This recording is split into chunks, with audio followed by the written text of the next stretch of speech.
پہلے تو آپ سب احباب کا شکریہ اور ڈیجیٹل میڈیا جرنلسٹ ایسوسی ایشن کا شکریہ کہ آپ نے یہ ہنگامی اجلاس بلایا اظہار یکجہتی کے لیے میرے ساتھ. اور جس طرح سے بات ہے کہ غدار کلب جو ہے اس میں اب باضابطہ ہماری شمولیت کی جو تیاری ہے وہ بھی کر لی گئی ہے. تو اس پہ 4-5 باتیں بڑی امپورٹنٹ ہیں. ایک تو میں جو الزام لگ رہا ہے اور جو ایک میں پورا نیٹ ورک چلا رہا ہوں لنڈن سے میجر عادل راجہ کے ساتھ مل کے، اور وہاں سے پھر میں اوورسیز پاکستانیوں کو جو برگلاتا ہوں، اور دنیا کی ایک بہت بڑی اور طاقتور فوج جو ہے اس کے خلاف اب ہم منظم ایک پروپیگنڈا چلا رہے ہیں، اس پر بھی بات کر لیتے ہیں. اور 3-4 اور بھی بڑی امپورٹنٹ باتیں ہیں جو ریکارڈ کی درستی کے لیے بھی بہت ضروری ہے. سب سے پہلے تو ایک چیز آپ یہ سمجھ لیں کہ یہ گرفتاری، یہ ساری چیزیں جو اس وقت کرنے کی کوشش کی جا رہی ہے، ڈرا دیتے ہیں، FIR کر دیتے ہیں، دھمکا لیتے ہیں، کہہ دیتے ہیں آپ کو ہم اٹھا لیں گے، یہ کوئی پہلی مرتبہ نہیں. یہ اس سے پہلے بھی ہوتا رہا ہے، یہ آئندہ بھی ہوتا رہے گا. اور اگر میں گرفتار ہو بھی جاتا ہوں، مجھے یہ اٹھا بھی لیتے ہیں، تو میں ایک چیز آج ریکارڈ پہ رکھنا چاہتا ہوں کہ میں کوئی احسان نہیں کر رہا. جس طرح میرا فوجی جوان جب سرحد پہ جاتا ہے تو وہ یہ شکوہ نہیں کر سکتا کہ دوسری سائڈ سے گولی آ رہی ہے. He has signed up for it. جب آپ صحافت کرنے نکلے ہیں، جب آپ نے سوچا ہے کہ آپ نے حقیقی صحافت کرنی ہے، جب آپ نے عوام کی صحافت کرنی ہے، جب آپ نے عوام کی بات کرنی ہے، پھر یہ سب تو ہوگا. راستے میں یہ رکاوٹیں بھی آئیں گی، یہ پریشانیاں بھی آئیں گی، یہ دھمکیاں بھی ملیں گی، یہ سب کچھ ہوگا، یہ کچھ نیا نہیں ہے. لیکن 2-3 چیزیں اس وقت سمجھنے کی ضرورت ہے. ایک تو یہ جو ایک من گھڑت سا پروپیگنڈا اس مرتبہ چلایا گیا اس پر بھی آتے ہیں. اور جس طرح سے ذکر کیا کہ ایک مرتبہ پہلے سرگودا سے ایک نوجوان کو اٹھایا گیا، اس نوجوان سے ایک ویڈیو بنوائی گئی اسی سفید دیوار کے آگے جس کے آگے لوگوں سے اعتراف جرم کروائے جاتے ہیں، اور اس نے کہا کہ میں مخدوم شہاب اور عمران ریاض کے ویلاگ دیکھتا تھا، ان کی وجہ سے میں متاثر ہوا اور میں نے پاکستان کی افواج کے خلاف پروپیگنڈا کر دیا. مجھے لگا کہ دیکھو بڑی اچھی چیز ہے، اس نے اعتراف جرم کیا، یہ معافی مانگ رہا ہے. تو میں نے عذرائے تفنن ایک ویڈیو ریکارڈ کی. میں نے کہا اگر ایسے ہے تو پھر ایسے ہی صحیح. میں نے کہا میں بھی بہت اچھا نوجوان ہوا کرتا تھا. یہ میں ایک لائٹر نوٹ پہ کہہ رہا ہوں. لیکن میں نے پچھلے 1 سال سے مریم نواز اور نواز شریف کی تقریریں سنی. ان تقریروں کی وجہ سے مجھ پہ بہت منفی اثر پڑا. اس منفی اثر کی وجہ سے میں اداروں کے خلاف ہو گیا اور میں آج شرمندہ ہوں. تو کیا میرے اس بیان پر مریم نواز کو اٹھایا جائے گا؟ کیا میرے اس بیان پر ان پر غداری کے مقدمے بنائے جائیں گے؟ تو یہ چیزیں نہیں ہوتی. اس طرح سے نہیں کیا جا سکتا. آپ ایسے نہیں کہہ سکتے کہ سر راہ اگر مجھے لندن میں ایک پاکستانی ملا ہے اور اس نے میرے ساتھ تصویر بنوا لی ہے اور آپ اب اس کی بنیاد پہ، سوال یہ نہیں ہے کہ اس نے کہا میں مخدوم شہاب سے ملا. سوال دلچسپ یہ ہے کہ اس سے پوچھا گیا کہ تم مخدوم شہاب سے بھی ملے، اور پھر اس کے اعترافی بیان میں بھی اس بات کو ڈلوایا گیا.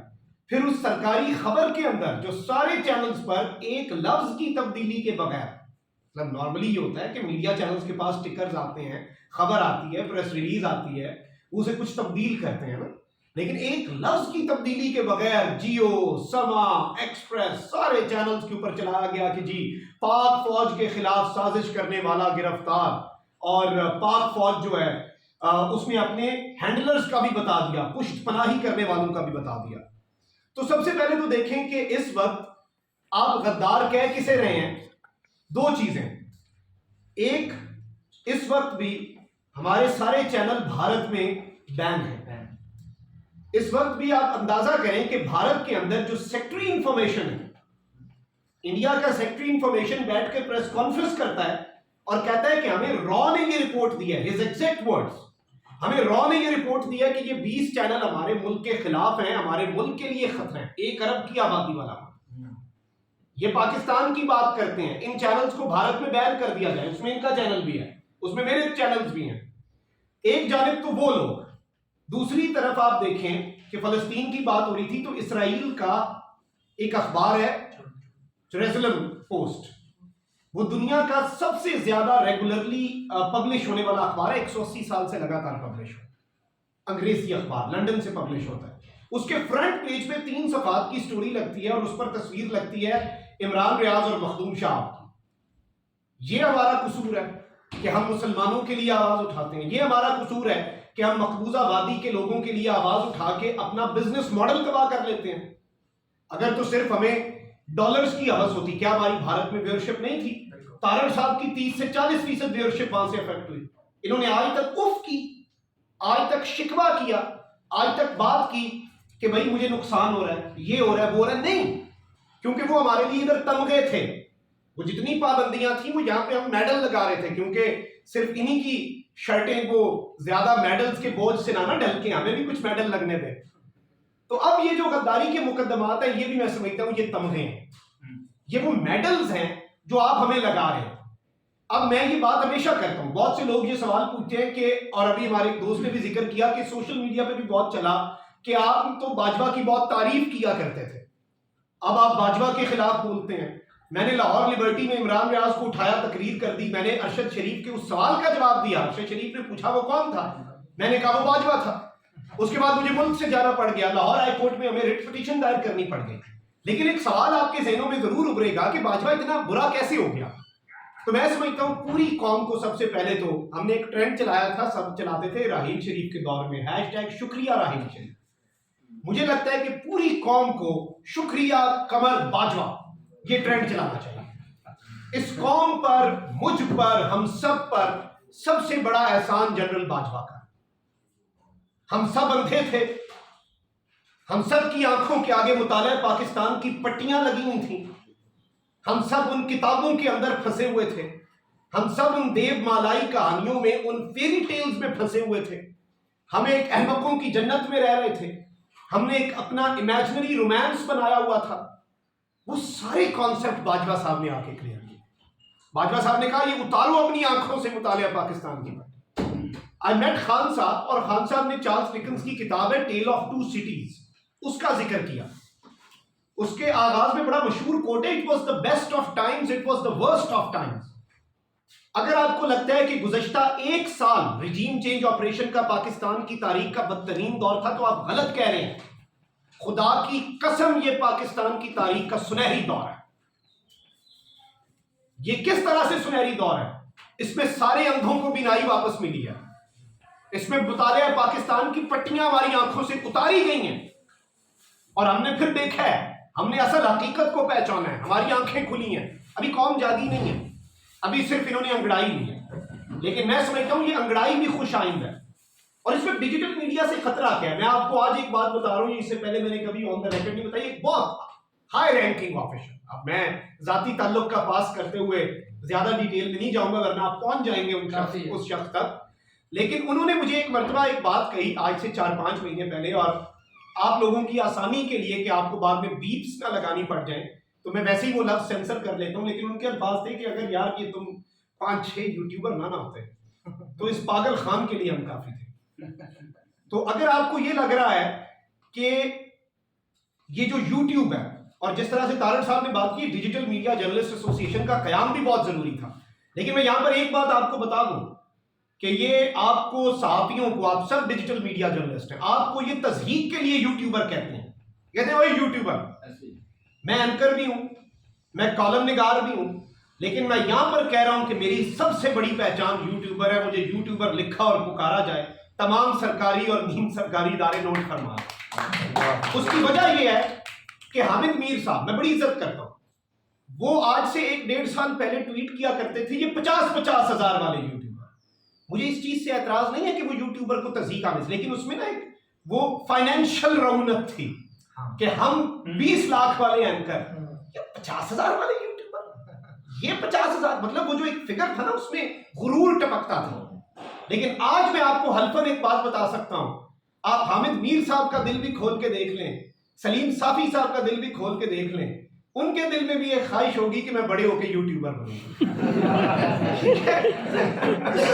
تو یہ ایک چیز آپ نے یاد رکھیے نا، ویری سیریس اباؤٹ دس. آپ کو کوئی ایکسپٹ نہیں کرتا وہ اپنے پیروں پہ کلاڑا مار رہا ہے. پرنٹ میڈیا کے جرنلسٹ کہتے تھے یہ الیکٹرانک میڈیا فیل ہو جائے گا، یہ کیا 1 منٹ میں خبر بنا لیتے ہیں، جب تک ہم 2 کش نہیں ماریں گے، 4 چائے کے کپ نہیں پئیں گے، ایک لائن نہیں لکھی جاتی. وہ پیچھے رہ گئے. یہ ایوولوشن ہے دنیا کی. جب آپ ایوولوشن کی ہسٹری پڑھ لیں، جو اپنے آپ کو اڈاپٹ نہیں کرتا وہ پس کے رہ جاتا ہے، اور یہ پس کے رہ گئے ہوئے. اور ڈیجیٹل میڈیا کی سب سے بڑی بات کیوں میں یہ بات کر رہا ہوں، کیونکہ ہم عمران خان کے بھی اس دن خلاف ہوں گے جس دن عمران خان عوام کے خلاف ہوگا. اس کی وجہ ہے، ہو سکتا ہے مخدوم شہاب کو کسی چینل پہ کوئی جرنیل بٹھائے سفارش کر دے، ہو سکتا ہے مخدوم شہاب کو عمران خان کہے کہ یار اس چینل میں اکوموڈیٹ کرو، ہو سکتا ہے مخدوم شہاب کو مریم نواز کہے یار جیسے سما میں انہوں نے 2-3 بھرتی کروا دی ہیں. لیکن ڈیجیٹل میڈیا اس میں کسی کو فورس نہیں کیا جا سکتا، اس میں ہمارا سیٹھ عوام ہے. عوام گھر میں بیٹھی فیصلہ کرتی ہے کہ اس شخص کو دیکھنا یا اس شخص کو. میں کسی کو فورس نہیں کر سکتا. گن پوائنٹ پہ کوئی ادارہ جا کے لوگوں کو نہیں کہہ سکتا کہ 10 لاکھ بندے عمران ریاض کو دیکھیں اور 7,000 بندے سلیم صافی کو دیکھیں. کوئی کسی نے فورس نہیں کیا، عوام کو نہیں فورس کر سکتے. تو جب یہ ہوتا ہے، یہ میڈیم اس لیے اتنا پاورفل ہے کیونکہ یہ عوام کا چلانے، اس کے اندر سیٹھ عوام ہے، کوئی چینل مالک نہیں بیٹھا ہوا. تو لوگ عوام کی بات کریں گے. یہ ہم چاہے جو مرضی کر لیں، یہ مجبوری ہے. اور اس میں جو امپورٹنٹ چیز ہے وہ یہ ہے کہ غداری کے جتنے مقدمات آپ قائم کر لیں، جو کچھ کر لیں، کیا یہ ہمارے عزم کو متزلزل کر سکتے ہیں؟ عمران ریاض گرفتار ہوا، 2 مرتبہ ہوا، کیا وہ ہٹ گیا؟ آپ نے صدیق جان کو اٹھا لیا، آپ نے جمیل فاروقی کو اٹھا لیا، آپ نے ارشد شریف کو شہید کر دیا. کیا ڈر ہوا؟ کیا انہوں نے کہا کہ ہم ڈرائیں گے، ہوا اس سے کیا ڈر ختم ہو گیا؟ ہو سکتا ہے یہاں پہ بیٹھے مخدوم شاہ کے ذہن میں ابھی شاید کال کوٹڑی کا ڈر ہو سکتا ہے میرے ذہن میں ٹارچر کا ڈر ہو سکتا ہے میرے ذہن میں ابھی جیل کا ڈر. لیکن ذرا یہ تو سوچیں حضور والا، جب آپ ہمیں گرفتار کر لیں گے، جب آپ میرا وہ جھاکا اتار دیں گے، جب آپ میرا وہ ڈر ختم کر دیں گے، اس کے بعد کیا کریں گے؟ What next? آپ کچھ نہیں کر سکتے. آپ لوگوں کے ڈر ختم کر رہے ہیں، اور اب لوگوں کے وہ ڈر جو ہیں وہ ختم ہو چکے ہیں. اور اب اس سب کے اندر یہ سفر جو ہے یہ رکنا نہیں.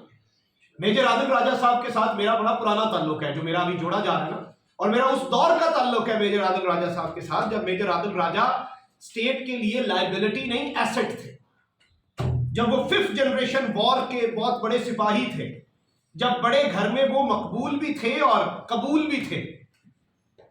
اور جو تصویریں آج یہ شیئر کرتے ہیں پروپیگنڈے کے لیے کہ اس کی عادل راجہ کے ساتھ تصویریں ہیں، وہ تصویر اگر بتائیں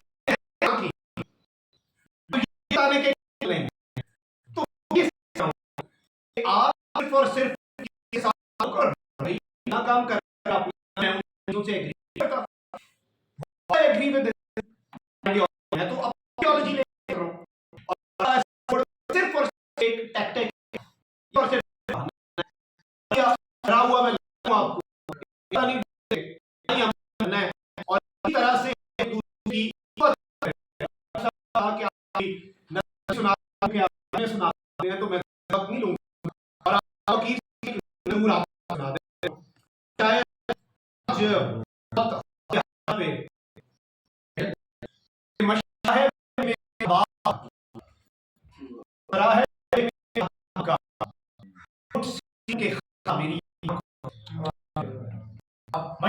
مجھے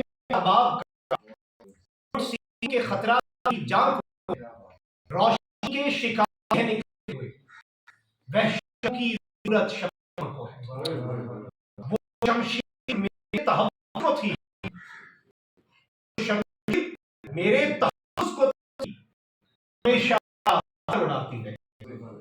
وہ ناموں میری عزت میری بیٹا میں قدردان ہر میں جس ہر اپنی مرضی کی عظمت کا عنوان قوم کی سرنگونی کے احساس سے لفظوں کو قربان کیا. کہا کہ میرے لفظ سچے صحیح، چپ رہا کہ میرے لفظ سچے صحیح، خلقت شہر پر خودداری نہ ہو. سوچا تھا کوئی سوچ کا دیا، حاکموں کی سما پہ بھاری نہ، پر میری چپ میں گھر میرا جلتا، پر میری چپ میں گھر میرا جلتا رہا. میری گلیاں کے خبریں اگلتی رہی، میرے اپنے کئی گمشدہ ہو گئے، مسخ لاشیں تواتر سے ملتی ہیں. پر میری چپ میں گھر میرا جلتا رہا، میری گلیاں کے خبریں اگلتی رہیں، میرے اپنے کئی گمشدہ ہو گئے، مسخ لاشیں تواتر سے ملتی رہیں، سلسلہ ہوسناک چلتا رہا، شہر جلتا رہا، دیس جلتا رہا، لوگ مرتے رہے، در اکھڑتے رہے، ایک کے بعد ایک گھر اجڑتا رہا۔